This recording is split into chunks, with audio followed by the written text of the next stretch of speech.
The Iron Age. It is not clear how ancient man discovered iron. This is because iron only occurs as iron ore, which looks like ordinary rock. Hence, using the naked eye, it is difficult to differentiate between rocks that contain iron and those that do not. In addition, very high temperatures are needed to smelt iron ore so as to produce iron. Two theories are used by historians to explain the discovery of iron. 1. Mistaken identity. Before people discovered iron, copper was commonly used. In this theory, iron was discovered when man mistakenly mined iron ore instead of copper ore. 2.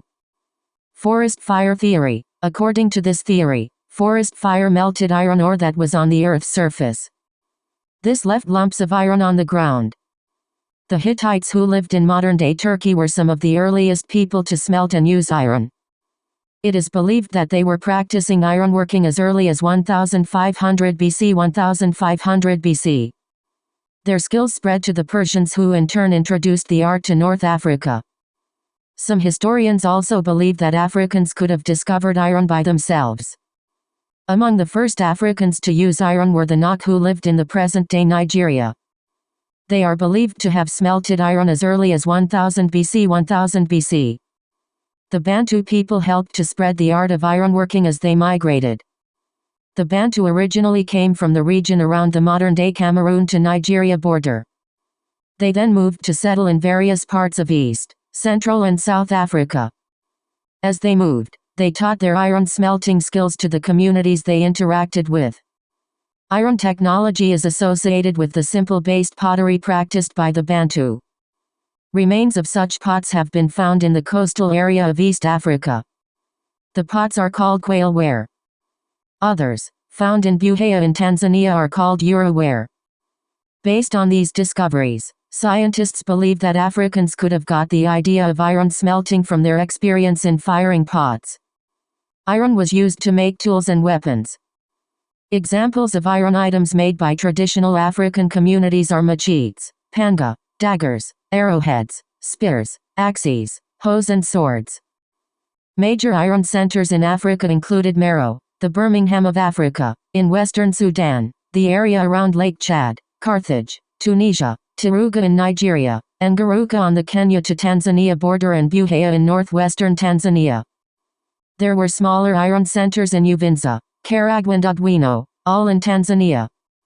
Advantages of iron tools. The use of iron tools contributed greatly to the improvement of agriculture. Man could clear large forest areas for agriculture using iron axes and hoes. Therefore, there was more land under cultivation and increased food production. Increased food supplies led to an increase in population.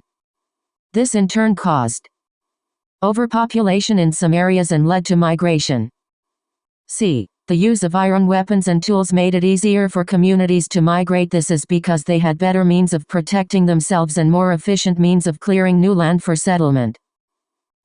Iron technology stimulated trade between communities. Iron was very important and demand for iron ore and iron tools was high. Communities that had no iron got it through trade.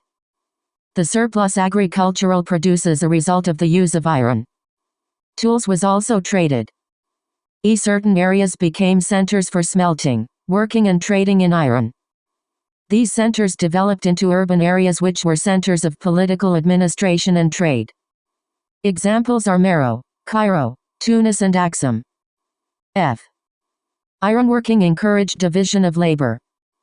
Blacksmiths specialized in making iron tools while other people were involved in activities such as crafts, farming or fishing. This way, everyone did what they were best suited to do, leading to more efficient production.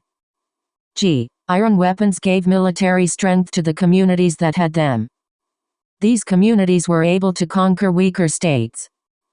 Powerful states such as ancient Ghana, Kush, Nubia, Roswy and Buganda grew in this way. Chapter summary. The origin of man can be explained using the creation theory or the theory of evolution. According to the creation theory, man was created by God. Evolution shows how human race developed through various stages, from ape-like ancestors. Man's ancestors underwent various periods of history, marked by the dominant use of certain materials such as stone, the Stone Age, and iron, the Iron Age. Early man first learned to make tools from stone. This led to the beginning of the Stone Age. It is divided into three major periods: the Early or Old Stone Age, the Middle Stone Age, and the Late or New Stone Age. During the Early Stone Age, technology was simple. Man used stones and pebbles to make simple hand axes used for killing animals, digging up roots, cutting meat, and defense. Physically, man at this stage was more or less the same as an ape. He was a hunter and gatherer and depended on nature for his survival. In the Middle Stone Age, man improved his stone tools by making them sharper. He also used other materials such as wood and bones to enhance the efficiency of his tools. The greatest technological discovery at this stage was that of fire. With fire, man warmed himself, cooked his food, cleared bushes, and frightened wild animals. During the Late Stone Age, man made smaller and lighter tools, developed permanent settlements, and discovered agriculture. Later, man discovered iron. This led to the Iron Age, when iron was the most commonly used material for making tools and weapons. The use of iron greatly improved man's life. There was increased food production, the population increased, urban centers came up, and kingdoms were enlarged due to the use of more efficient implements.